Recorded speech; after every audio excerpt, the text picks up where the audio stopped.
Hi friends, welcome to Shami's kitchen. എല്ലാവർക്കും സുഖമാണല്ലോ. ഇന്നത്തെ നമ്മുടെ സ്പെഷ്യൽ ട്രഡീഷണൽ ആയിട്ടുള്ള ഒരു വിഭവമാണ് തേങ്ങായ് തിരട്ടിപ്പാൽ. ഇതുവരെ നിങ്ങൾ ഇതുപോലെ ഒരു തേങ്ങായ് തിരട്ടിപ്പാൽ കഴിച്ചിട്ടില്ല എന്നുണ്ടെങ്കിൽ ഉറപ്പായിട്ടും ഒരു തവണയെങ്കിലും ഒന്ന് ട്രൈ ചെയ്ത് നോക്കണം കേട്ടോ. വളരെ രുചികരമായിട്ട് ഒരു സ്പെഷ്യൽ ടേസ്റ്റിലാണ് കേട്ടോ നമുക്കിത് കിട്ടുന്നത്. അപ്പോൾ ഈ വീഡിയോ ഇഷ്ടമായാൽ ഇതൊന്ന് ലൈക്ക് ചെയ്യാനും കൂടെ തന്നെ സബ്സ്ക്രൈബ് ചെയ്യാനും ആ തൊട്ടടുത്ത് കാണുന്ന ബെല്ലൈക്കൻ്റെ ഓൾ മറക്കാതെ കൂടെ ഒന്ന് പ്രസ് ചെയ്തേക്കണേ. എന്നാൽ ശരി, ഇതെങ്ങനെയാണ് തയ്യാറാക്കുന്നത് വേഗം ഒന്ന് കണ്ടു നോക്കാം. നമ്മുടെ ഈ തേങ്ങായ് തിരട്ടിപ്പാൽ തയ്യാറാക്കി എടുക്കാനായിട്ട് നമുക്ക് മെയിനായിട്ട് വേണ്ടത് തേങ്ങയാണ്. ഞാനിപ്പോൾ അത്യാവശ്യം വലിയ മുറിയിൽ ഒരു മുറി തേങ്ങ എടുത്തിട്ടുണ്ട്.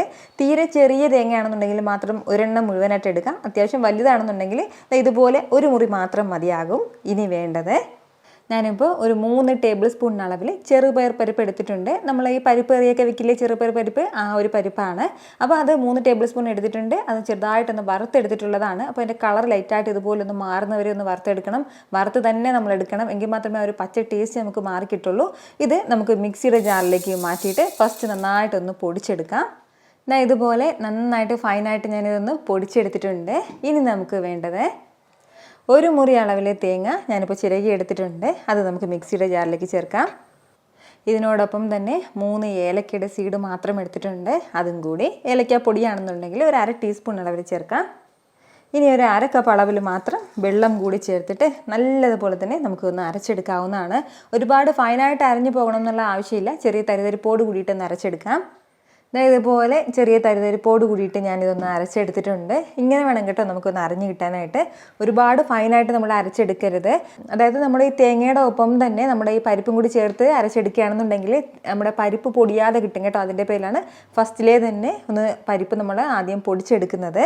ഇനി വേണ്ടത്, ഞാനിപ്പോൾ ഒരു പാൻ അടുപ്പത്തേക്ക് വെച്ചിട്ടുണ്ട്. അതൊന്ന് ചൂടായി വരുമ്പോഴത്തേക്കും ഇതിലേക്ക് നമുക്ക് 1 ടേബിൾ സ്പൂൺ അളവിൽ നെയ്യ് ചേർക്കാം. നെയ്യ് ഒന്ന് ചൂടായി കഴിഞ്ഞാൽ പിന്നെ ഇതിലേക്ക് ചേർക്കേണ്ടത് ചെറുതായിട്ട് അരിഞ്ഞെടുത്ത തേങ്ങാ കഷ്ണങ്ങളാണ്. 1.5 ടേബിൾ സ്പൂൺ അളവിലാണ് കേട്ടോ എടുത്തിട്ടുള്ളത്. നമ്മുടെ ഈ തേങ്ങാ കഷ്ണങ്ങൾ ചേർത്തിട്ട് നന്നായിട്ട് ഇതിനെ ഒന്ന് വറുത്തെടുക്കാം. ഇതിൻ്റെ കളർ ലൈറ്റായിട്ടൊന്ന് മാറി കിട്ടണം, അതുവരെ ഒന്ന് വറുക്കേണ്ടതായിട്ടുണ്ട്. ഇപ്പോൾ നമ്മുടെ ഈ തേങ്ങയുടെ കളറൊക്കെ ലൈറ്റായിട്ട് മാറി തുടങ്ങിയിട്ടുണ്ട്. നല്ലൊരു ലൈറ്റ് ബ്രൗൺ കളറിൽ വന്നിട്ടുണ്ട്. ഇനി നമുക്കിത് എടുക്കാവുന്നതാണ്. ഇനി ഇതിലേക്ക് കുറച്ച് നെയ്യും കൂടി ബാക്കിയുണ്ട്. ഇതിലേക്ക് നമുക്ക് അരച്ചെടുത്ത് നമ്മുടെ മിക്സ് ചേർക്കാവുന്നതാണ്. നമ്മുടെ ഈ തേങ്ങയുടെ മിക്സ് ചേർത്ത് നന്നായിട്ട് എല്ലാം കൂടി ഒന്ന് വഴറ്റി കൊടുക്കാം. ആദ്യം ഇത് നല്ലതുപോലെ ഒന്ന് ചൂടായി വരട്ടെ. ഒരല്പസമയം ഒന്ന് വഴറ്റി കൊടുത്ത് ഇത് നല്ല രീതിക്ക് ഒന്ന് ചൂടായി കിട്ടിയിട്ടുണ്ട്. ഇതുപോലെ ഒന്ന് ചൂടായി കഴിഞ്ഞാൽ പിന്നെ ഇതിലേക്ക് ചേർക്കേണ്ടത് ശർക്കര പാനിയാണ്. 150 ഗ്രാം അളവിലാണ് കേട്ടോ ഞാനിപ്പോൾ ശർക്കര എടുത്തിട്ടുള്ളത്. അതിലേക്ക് ഒരു 1/4 കപ്പ് അളവിൽ വെള്ളം കൂടി ചേർത്തിട്ട് നന്നായിട്ടൊന്ന് തിളപ്പിച്ച് അരിച്ചെടുത്തിട്ടുള്ള ശർക്കര പാനിയാണ്. ഈ ഒരു ശർക്കര പാനി നമുക്കിതിലേക്ക് ചേർക്കാം നേരിട്ട് തന്നെ. ശർക്കര പാനിയും ചേർത്തിട്ട് നല്ല രീതിക്ക് എല്ലാം കൂടി ഒന്ന് മിക്സ് ചെയ്ത് കൊടുക്കാം. നന്നായിട്ട് ഈ കട്ട എല്ലാം പോകുന്നത് പോലെ നമുക്കൊന്ന് ഇളക്കി കൊടുക്കാവുന്നതാണ്. ഇപ്പോൾ ഇതിൽ കട്ടയെല്ലാം ഏകദേശം ഒന്ന് മാറി കിട്ടിയിട്ടുണ്ട്. നമ്മളിനി ഇത് കൈയെടുക്കാതെ തന്നെ ഇളക്കി കൊടുത്തുകൊണ്ടേ ഇരിക്കണം. അപ്പോൾ ഇതാണ് ഇനി അടുത്ത് നമ്മൾ ചെയ്യേണ്ടത്. അതായത് ഇതിപ്പോൾ അത്യാവശ്യം നമ്മുടെ കടായിൽ ഇങ്ങനെ എല്ലാ സ്ഥലത്തും ഇങ്ങനെ പിടിച്ചിരിക്കുന്നത് പോലെയാണ് നമ്മുടെ ഈ ഒരു മിക്സ് ഉള്ളത്. ഇനി ഈ കടായിൽ നിന്നും നമ്മുടെ ഈ ഒരു മിക്സ് ഇങ്ങനെ വിട്ടത് വരണം. ആ ഒരു സമയം വരെ നമ്മളിത് ഇളക്കി കൊടുക്കണം. അതായത് നമ്മുടെ ഈ തേങ്ങയുടെ എണ്ണയൊക്കെ ഇങ്ങനെ പിരിഞ്ഞു തുടങ്ങും. അതുവരെ നമ്മളിത് ഇളക്കി കൊടുക്കേണ്ടതായിട്ടുണ്ട്. എല്ലാ സമയത്തും ഫ്ലെയിം ഒന്ന് മീഡിയത്തിൽ തന്നെ നമുക്ക് വെച്ചിരിക്കാവുന്നതാണ്. പ്രത്യേകം ശ്രദ്ധിക്കേണ്ടത്, കൈയെടുക്കാതെ തന്നെ നമ്മളിതൊന്ന് ഇളക്കി കൊടുക്കണം.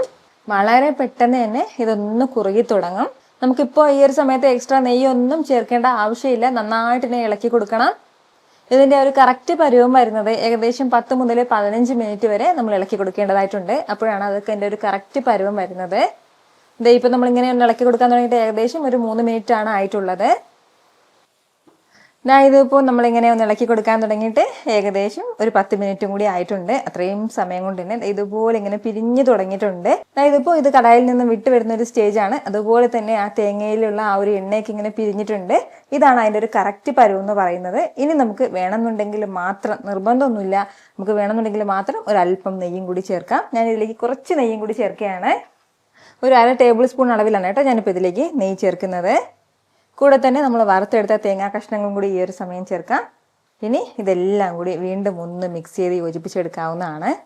ആകെ നമ്മളിത് ഇളക്കി മിക്സ് ചെയ്ത് എടുത്തിട്ടുള്ളത് ഒരു 15 മിനിറ്റോളമാണ്. ഇത്രയും ആയിക്കഴിഞ്ഞാൽ നമ്മുടെ തേങ്ങായ് തിരട്ടിപ്പാൽ സൂപ്പറായിട്ട് റെഡി ആയിട്ടുണ്ട്. ഇനി നമുക്ക് ഫ്ലെയിം ഓഫ് ചെയ്യാവുന്നതാണ്. ഇതിപ്പോൾ അത്യാവശ്യം നല്ല ചൂടാണ്. ഈ ചൂടോട് കൂടിയിട്ട് കഴിക്കാം, അതല്ലാന്നുണ്ടെങ്കിൽ തണുപ്പിച്ചിട്ട് കഴിക്കാം. എങ്ങനെ വേണമെങ്കിലും നമുക്കിത് സെർവ് ചെയ്യാവുന്നതാണ്. ഞാൻ പറഞ്ഞതുപോലെ ഇതുവരെ ഇതുപോലെ ഒരു തേങ്ങായി തിരട്ടിപ്പാൽ നിങ്ങൾ ട്രൈ ചെയ്ത് നോക്കിയിട്ടില്ല അല്ലെങ്കിൽ ടേസ്റ്റ് ചെയ്തിട്ടില്ല എന്നുണ്ടെങ്കിൽ മസ്റ്റായിട്ട് അടുത്ത ദിവസം ഒരു സ്വീറ്റ് തയ്യാറാക്കണം തോന്നുമ്പോൾ ഇതൊന്ന് ട്രൈ ചെയ്ത് നോക്കുക കേട്ടോ. എന്നിട്ട് നിങ്ങളുടെ ഫീഡ്ബാക്ക് എനിക്കൊന്ന് മറക്കാതെ അറിയിക്കുകയും വേണം. കാരണം നിങ്ങളുടെ ഫീഡ്ബാക്ക് കാണുമ്പോഴായിരിക്കും അത് മറ്റുള്ളവർക്കും തയ്യാറാക്കി നോക്കണം എന്നുള്ളൊരു പ്രചോദനം ഉണ്ടാകുന്നത്. എത്ര എളുപ്പത്തിലും രുചികരമായിട്ടാണല്ലേ നമ്മൾ തയ്യാറാക്കി എടുത്തിട്ടുള്ളത്. അപ്പൊ ഇത് ഇഷ്ടമായാൽ ഇതൊന്ന് ലൈക്ക് ചെയ്യാനും കൂടെ തന്നെ നിങ്ങളുടെ ഫ്രണ്ട്സിനും ഫാമിലിക്കും എല്ലാവർക്കും ഇതൊന്ന് ഷെയർ കൂടി ചെയ്ത് കൊടുത്തേക്കണം. ഇതുപോലുള്ള റെസിപ്പിക്ക് വേണ്ടിയിട്ട് നമ്മുടെ ഷമീസ് കിച്ചൻ ചാനൽ ഫോളോ ചെയ്യാനും സബ്സ്ക്രൈബ് ചെയ്യാനൊന്നും ആരും മറക്കരുത്. വീണ്ടും നല്ലൊരു ഷാറ് വീഡിയോ ആയിട്ട് നാളെ കാണാം. അതുവരേക്കും എല്ലാവരും ഹാപ്പി ആയിട്ടിരിക്കുക, സന്തോഷമായിട്ടിരിക്കുക, എല്ലാവരും സേഫ് ആയിട്ടിരിക്കണം. Take care friends. ടാറ്റാ.